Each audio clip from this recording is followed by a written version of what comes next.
Regeneron's unique company culture is its chief weapon in fighting off competition for high-skilled talent in Ireland's Midwest. Gone are the days of the good pensionable job. Now it's about working for a company that you actually enjoy working for, said Niall O'Leary, Vice President and Site Head of Regeneron in Limerick. I called O'Leary to catch up on developments at the Limerick site since we last spoke and, while he claimed to be the wrong person to ask about millennials, I can't even pronounce the word, his own values and attitude to work struck me as in tune with those he's working hard to recruit and retain. All reports point to millennials' desire to find work with purpose, a job that's both enjoyable and impactful. And O'Leary has evidently achieved that goal for himself. Everybody dies. So, I think the time we're on the planet here, we might as well do some good, he said. We want to be the best. We think we're the best, but we need to continue to challenge ourselves every day. The drug maker with a difference, Regeneron is indeed an outlier in its industry. Recent financial earnings beat analysts' expectations, but the company's behavior tends to buck trends. O'Leary explained that CEO Leonard Schleifer and Chief Scientific Officer George Yankopoulos are more long-term thinkers under the premise, do well by doing good. We spend an astronomical amount of money, which maybe the analysts don't like, on research, said O'Leary.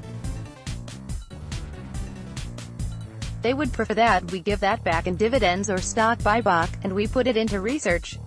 This research goes towards next-generation drugs such as Alia, the company's flagship product, and cholesterol drug Proluent. Later this year, Regeneron's output is set to include breakthrough PD-1 inhibitor, targeting patients that have a specific skin cancer.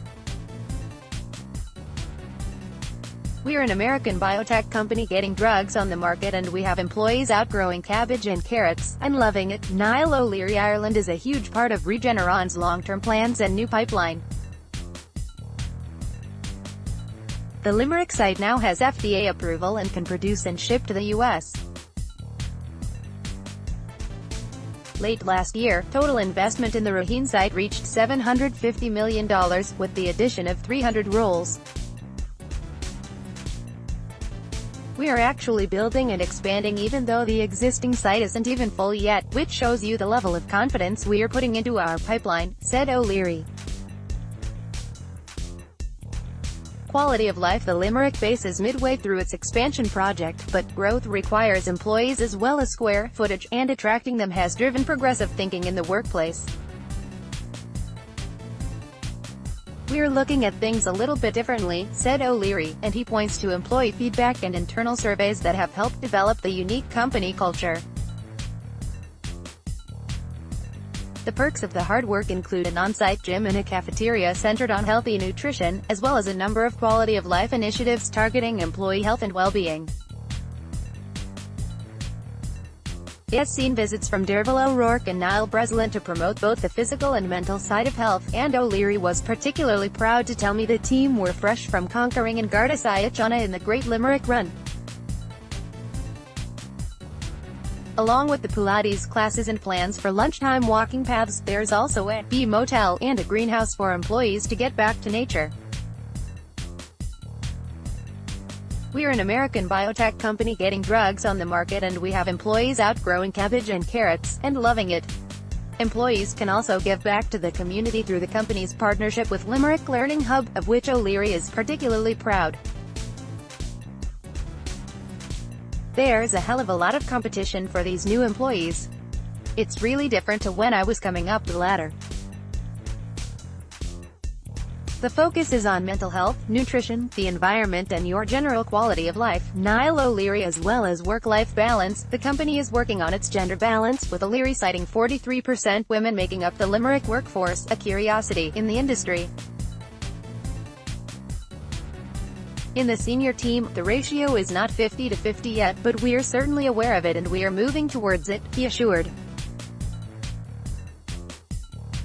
So far, gender balance at the company is being achieved by actively seeking women with leadership potential and encouraging them to progress up the ladder through prompts, mentoring and support.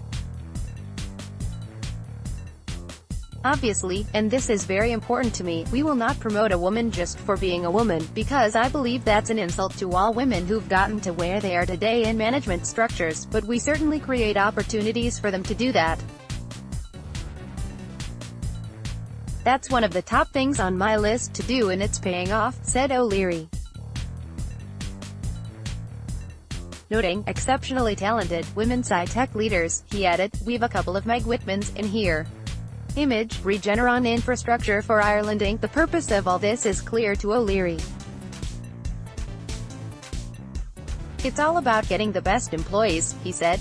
Right now, his focus is on finding the right employees and retaining them.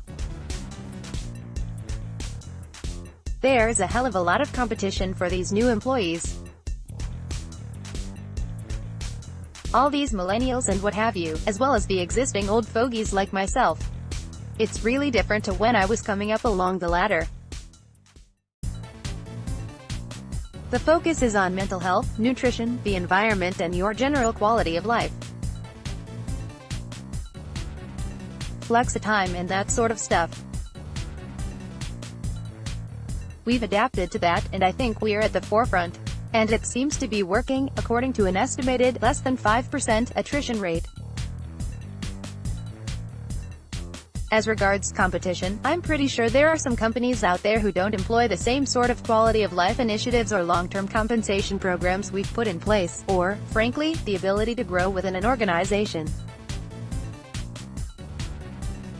Well, their people are probably leaving and probably will continue to leave. That's just the nature of the beast. Of course, Regeneron suffers its own regrettable losses, sometimes because of fundamental issues outside of the employer's control, such as logistical challenges. That's why leaders such as O'Leary are calling for improvements to transport and infrastructure. He'd happily lose talent to the premier biotechs in Cork if there was a free flow back to Limerick.